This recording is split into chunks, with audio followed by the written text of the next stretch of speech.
오늘 함께 보실 하나님의 말씀은 요한복음 12장입니다. 신약성경 167쪽에 있습니다. 요한복음 12장 9절에서 11절까지 말씀입니다. 요한복음 12장 9절에서 11절까지 말씀 교독해서 읽도록 하겠습니다. 유대인의 큰 무리가 예수께서 여기 계신 줄을 알고 오니 이는 예수만 보기 위함도 아니요 죽은 자 가운데서 살리신 나사로도 보려 함이러라. 함께 읽겠습니다. 나사로 때문에 많은 유대인이 가서 예수를 믿음이러라. 아멘. 구역 나오셔서 구역 독송 하시겠습니다.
네, 아멘. 감사합니다. 여장부 두 분이 나오셨습니다. 그래서 여자 두 분만 부르면 어떻게 하나 싶었는데 우리 또 민종식 장로님께서 함께 나오셔서 너무 감사합니다. 힘을 얻고 또 우리 두 분의 귀한 권사님들 앞으로 하나님께 크게 쓰임 받을 수 있도록 우리 함께 힘차게 박수하겠습니다. 감사합니다. 정말 우리 여장부인 것 같습니다. 우리 두 분 앞으로 든든하게 우리 교회에 쓰임받는 귀한 우리 권사님들 되길 축복합니다.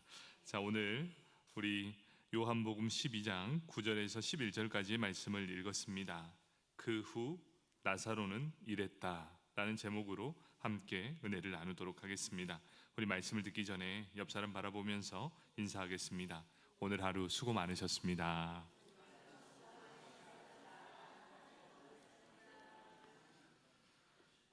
수고 많으셨습니다. 이렇게 저녁 예배에 나오시는 분들이 우리 낮 예배 때 차마 말하지 못한 진짜 그리스도인입니다.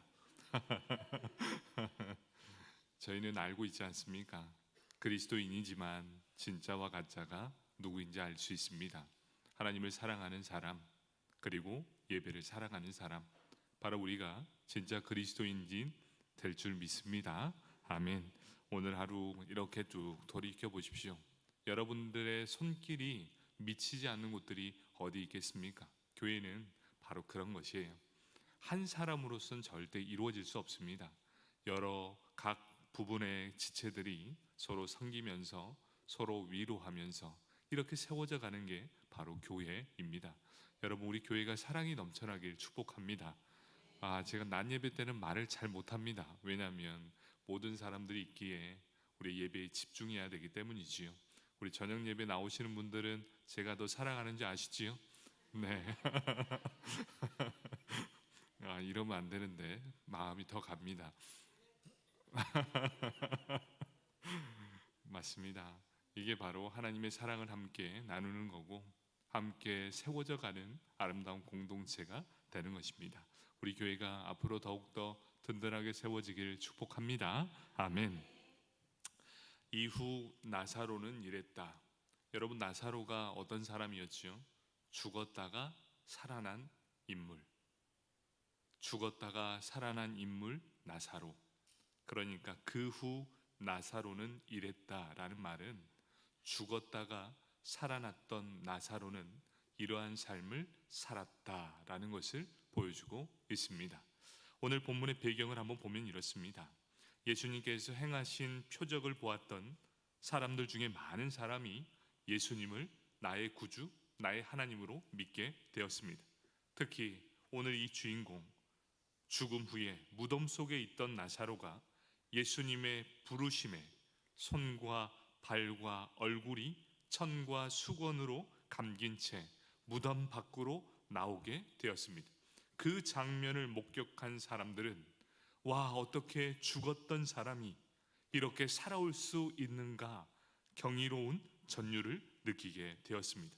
그런데 이와 반대로 대제사장들과 바리새인들은 어떻게 했습니까?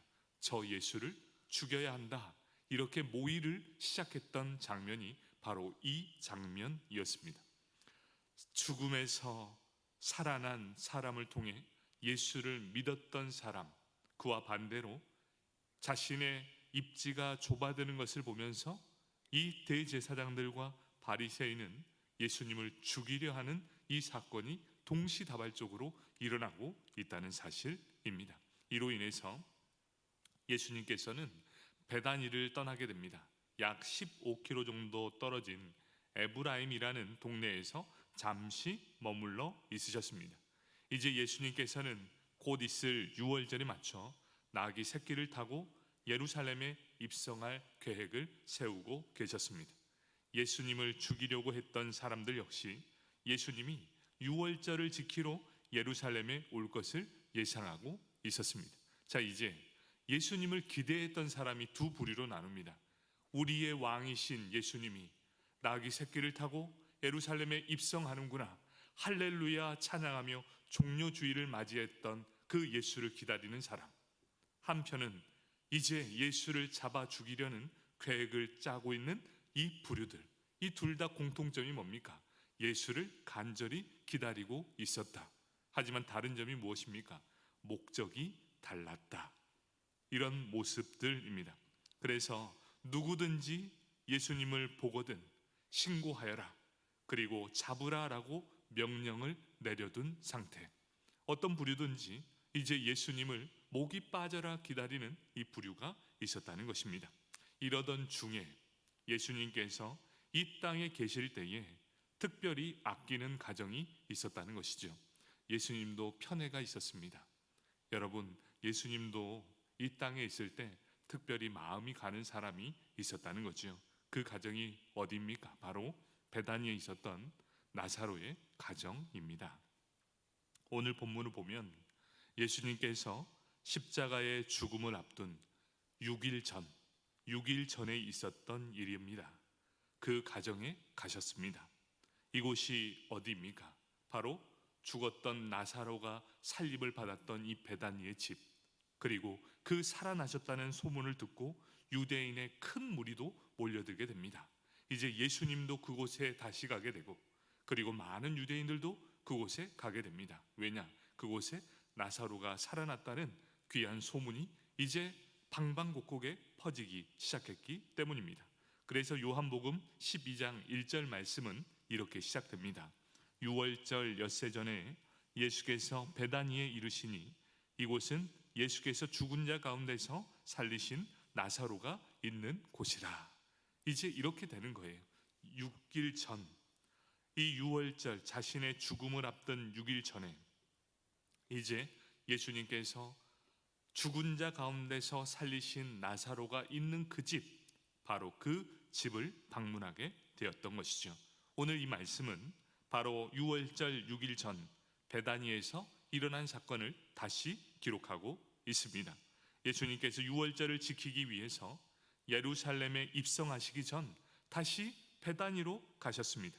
베다니는 예루살렘에서 몇 킬로미터 떨어진 곳이 아닙니다. 아주 가까운 곳이죠. 그래서 감람산 남동쪽에 위치하고 있습니다. 베다니에서 죽었던 나사로를 살리신 예수님께서 이제 나도 6월절에 친히 어린 양의 희생 제물이 될 것이다라는 것을 보여준 것입니다. 그러면서 이렇게 말씀합니다.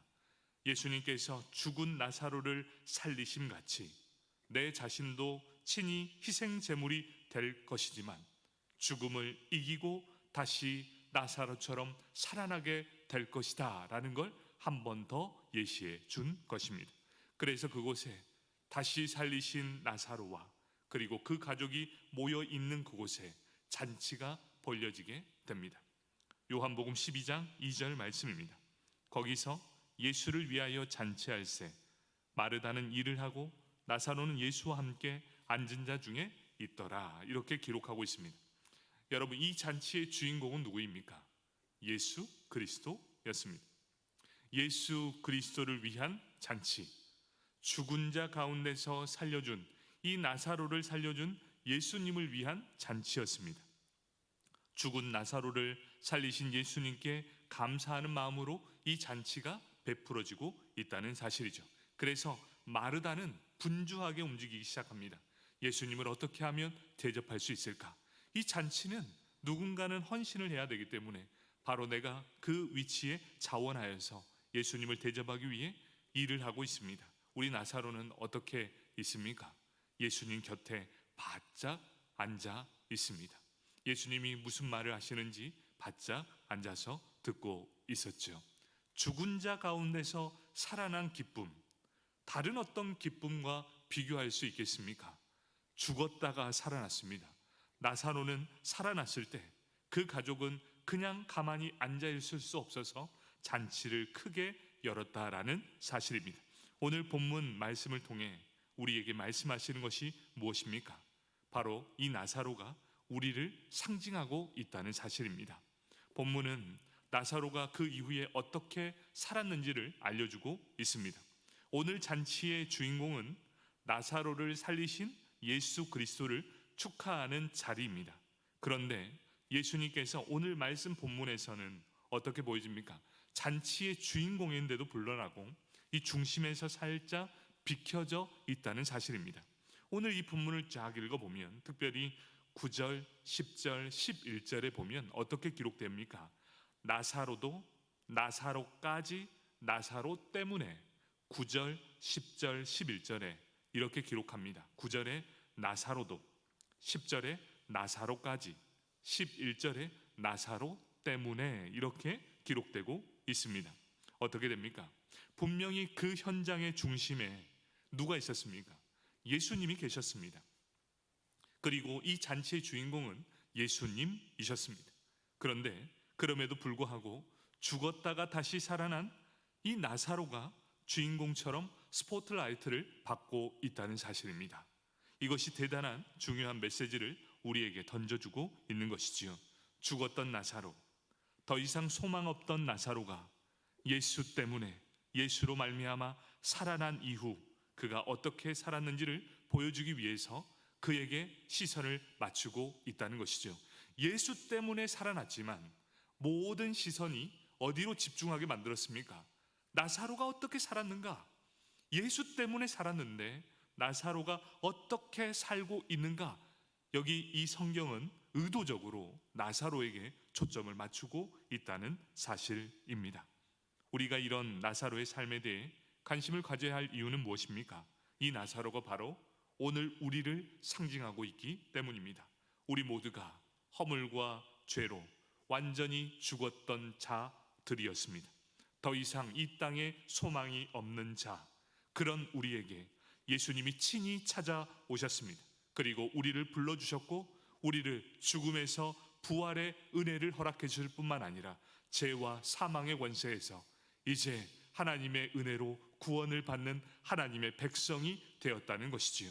그렇다면 오늘 이 말씀은 죽은 나사로가 다시 살아나서 어떻게 살았더라가 바로 우리 자신들의 이야기가 되어야 한다는 것이지요. 이 나사로는 이제 어떠한 삶을 살았을까요? 오늘 우리가 본문을 초점을 맞춰야 되는 것이 바로 나사로의 삶입니다. 여러분, 이 나사로의 삶이 곧 우리가 살아야 될 삶이라는 것이죠. 다시 살아난 나사로, 어떤 삶을 살았을까요? 먼저 9절입니다.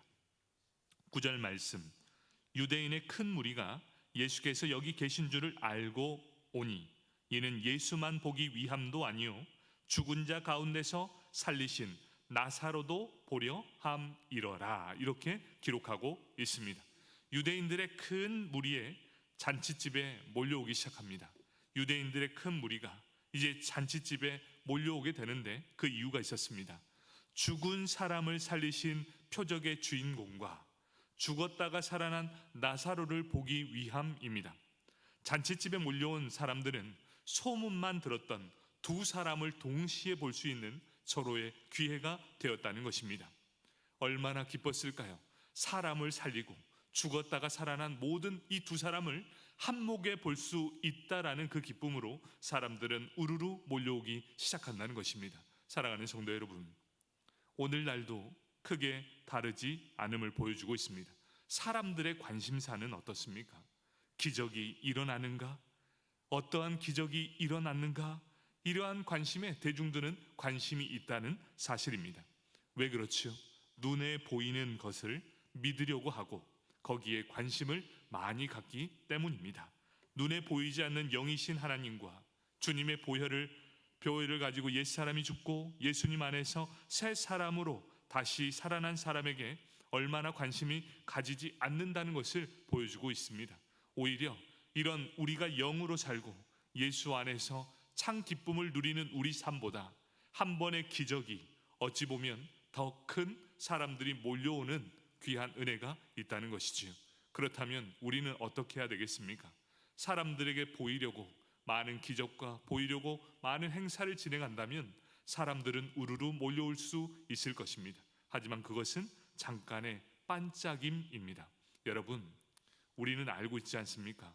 믿음은 한순간에 뿅 하고 생기는 게 아니라 차근차근 시간과 또 많은 노력이 필요해서 이 완성된 믿음이 완성되는 것, 바로 그것이 우리의 믿음 아닙니까?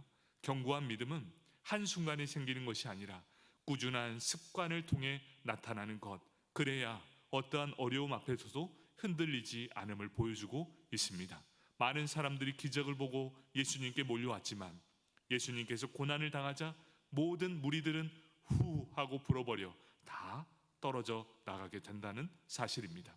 사람들의 움직임에 눈에 보이는 기적에 현혹되지 않으시길 축복합니다. 우리 한번 고민해 봐야 되겠죠. 영적으로 죽었던 사람이 주님의 은혜로 다시 살아난 일에 대해서 사람들은 관심을 가지고 있지 않았습니까? 그 이유는 어떻습니까?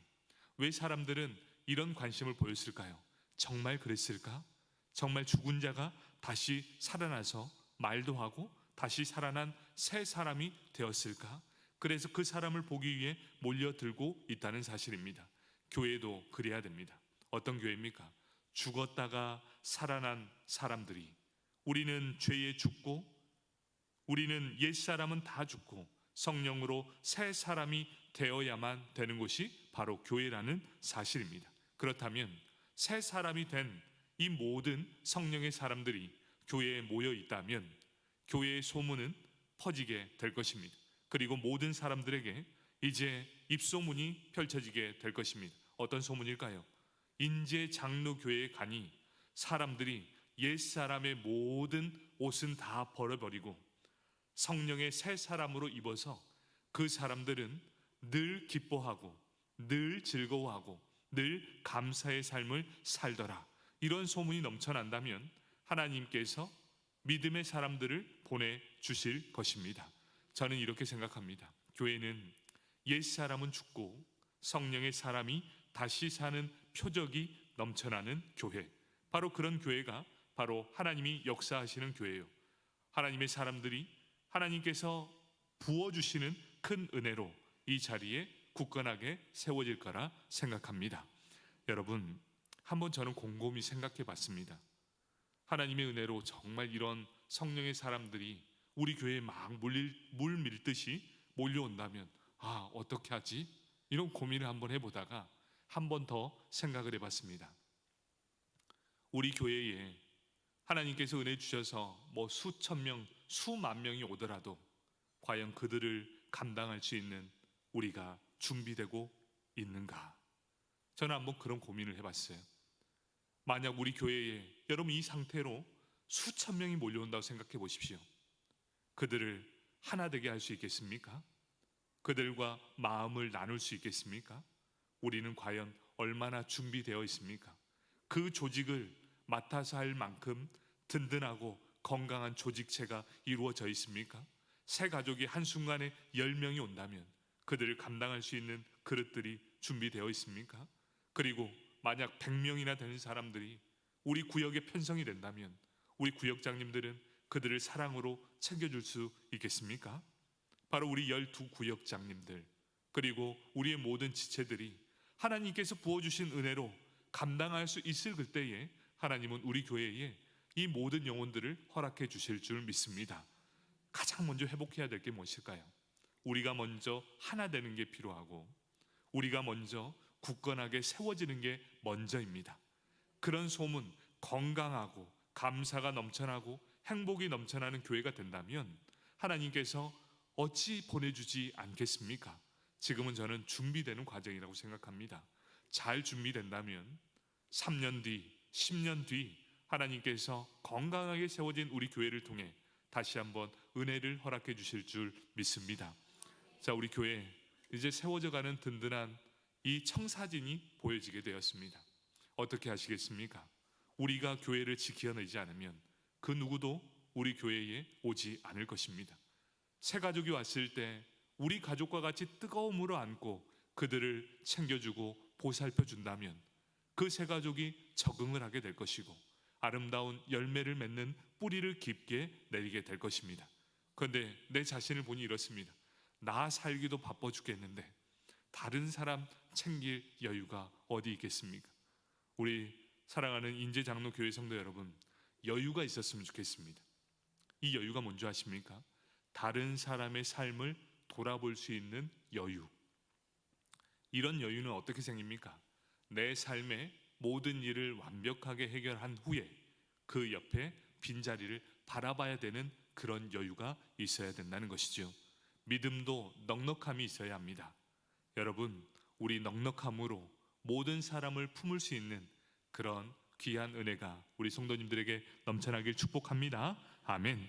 세상 사람들이 교회와 예수님에 대한 관심을 갖는 것은 우리를 통해 하나님의 표적을 볼 수 있었기 때문이었습니다.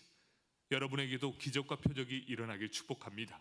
그래서 살아계신 하나님도 여러분을 통해 드러나게 해 주실 것이고, 그러함으로 사람들이 예수를 보기 위해서도 왔지만 다시 살아난 나사로를 보기 위해서도 몰려왔던 것처럼 우리들에게도 새 사람이 되는 증거들이 나타난다면 정말로 놀라운 일들이 일어나게 될 것입니다.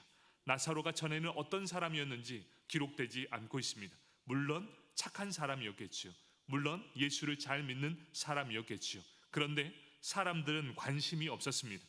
이 나사로가 살아나기 전까지는 그냥 잊혀진 존재였습니다.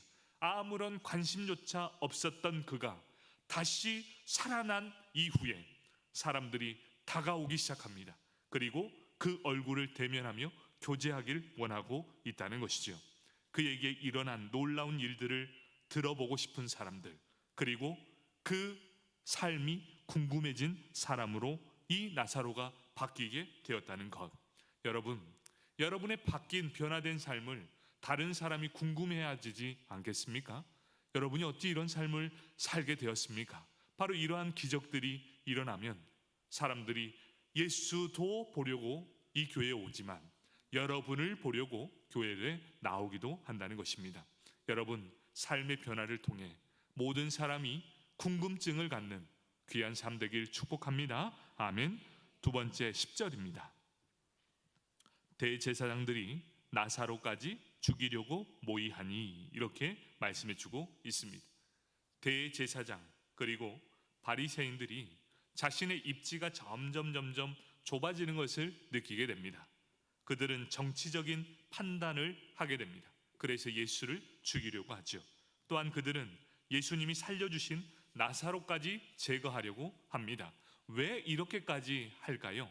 이유는 분명합니다. 예수님께서 행하신 기적의 흔적이 바로 나사로에게 나타났기 때문입니다. 바로 흔적 지우기. 예수님이 행하신 표적의 흔적인 나사로가 살아있는 한 사람들이 계속해서 예수님을 많이 믿게 될 것이라고 알았기 때문에 나사로까지 죽이려고 하는 것입니다. 그가 다시 살아난 이후에 나사로는 예수의 흔적을 가진 사람들이었습니다. 여러분은 어떠한 흔적을 가지고 계십니까? 예수님께서 죽은 자 가운데서 살리신 부활의 흔적을 가진 자, 그런 그가 감당해야 될 것은 이번에는 무엇입니까? 생명의 위협을 느끼게 된다는 사실입니다.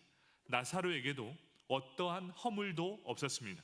단지 예수님께로부터 받은 부활의 흔적을 가지고 있다는 사실 때문에 대제사장들과 이 바리새인들로부터 생명의 위협을 느끼고 고난을 당하고 있다는 사실입니다. 사랑하는 성도 여러분, 우리에게 주님이 주신 구원의 흔적들이 있습니다. 우리는 그 흔적들을 가지고 있습니다. 만약 우리에게 이런 구원의 흔적이 있다면 우리는 마땅히 고난을 받게 된다는 사실입니다. 먼저는 바울이 이렇게 말하고 있습니다. 로마서 8장 17절 말씀, 자녀이면 또한 상속자 곧 하나님의 상속자요 그리스도와 함께 한 상속자니 우리가 그와 함께 영광을 받기 위하여 고난도 함께 받아야 할 것이니라, 이렇게 말합니다. 베드로도 한 번 더 이렇게 말합니다. 베드로전서 2장 19절, 부당하게 고난을 받아도 하나님을 생각함으로 슬픔을 참으면 이는 아름다우나, 이렇게 말씀합니다. 예수님께서도 이제 이 제자들에게 말씀하고 있습니다.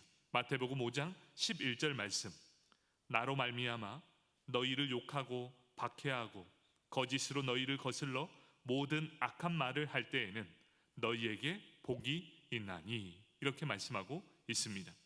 주를 위해 주님의 흔적을 가진 사람들이 고난을 받는다는 것은 비로소 내가 하나님의 자녀가 되었다는 것을 의미하는 것입니다. 여러분, 애매히 고난을 받는다, 그때 생각의 전환이 필요합니다. 내가 하나님의 자녀가 되었구나. 이제 내가 하나님의 자녀로서 이 고난도 감당할 수 있을 만큼 내가 성장했구나. 여러분, 고난은 고난 받을 만큼 성장한 사람들에게 주어지는 특권이라는 사실입니다. 여러분, 고난이 올 때 내가 비로소 예수의 흔적을 가진 자로서 하나님의 자녀가 되었구나 라는 이 마음을 먹는다면 이제 그 고난도 넉넉하게 이기게 될 것입니다.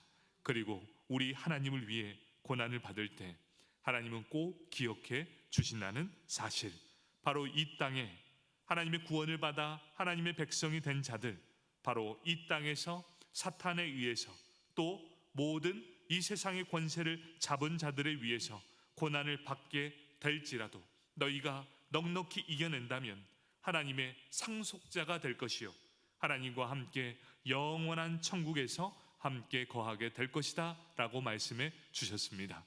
여러분, 고난이 있을지라도 넉넉함으로 이겨내시길 축복합니다. 아멘. 마지막 세 번째 11절입니다. 나사로 때문에 많은 유대인이 가서 예수를 믿음이러라. 특별히 여기서 유대인들은 어떤 의미입니까? 나사로의 혈육과 이웃들입니다. 나사로 곁에 있는 사람, 특별히 혈육 관계에 있는 모든 사람, 곧 나사로의 친척들입니다. 이 나사로의 친척들이 이 나사로가 죽었다 살아났음을 듣고 나서 그에게 찾아오게 됩니다.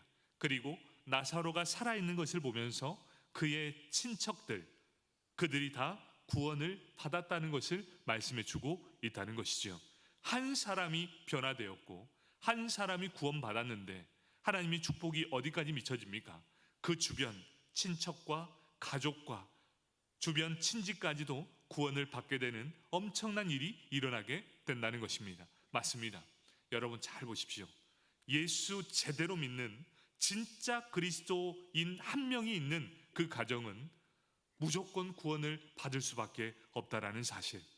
여러분, 우리가 이렇게 교회에 나오는 이유도 한 사람의 제대로 된 그리스도인이 예수의 흔적을 가지고 절대 흔들리지 않는 믿음을 통해 우리가 지금 이 자리에 있는 것처럼 이제 한 사람의 변화는 주변의 모든 사람을 변화시킬 수 있는 기적이 있다는 사실입니다.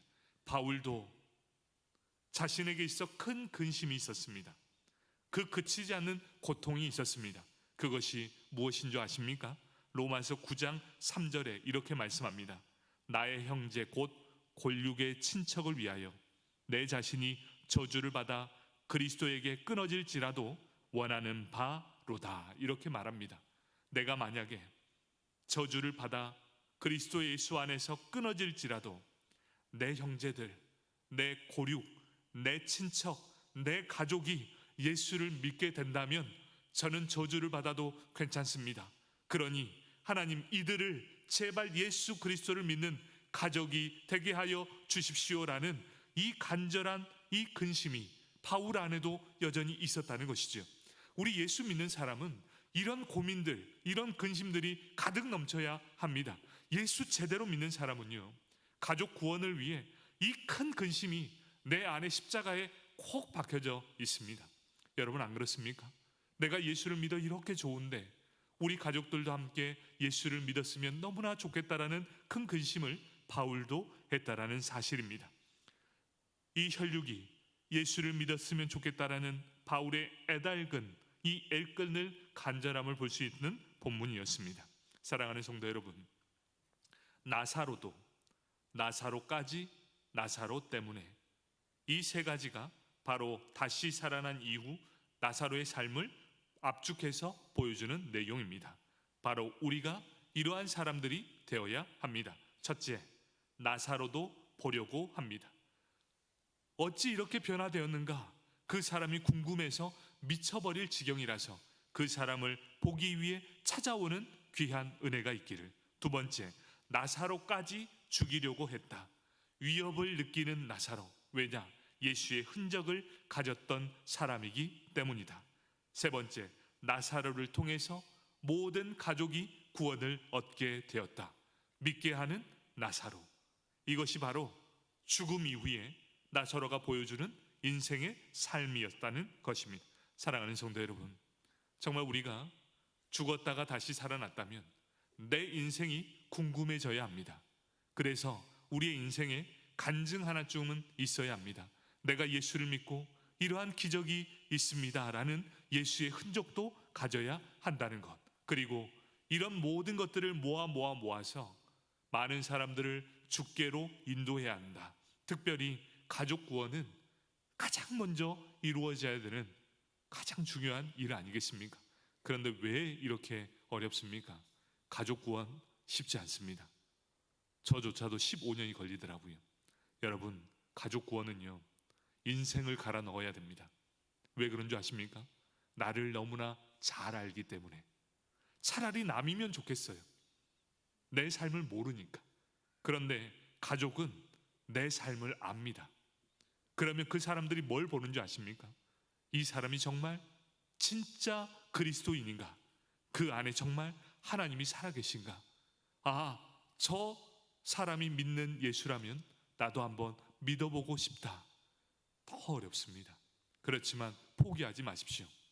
여러분, 우리 가족과 우리 형제와 골육 친척이 다 예수를 믿는, 그러함으로 모든 가족의 축제가 열리는 귀한 우리 성도님 되시길 주님의 이름으로 축복합니다. 아멘. 우리 함께 이 시간 합심해서 기도하길 원합니다.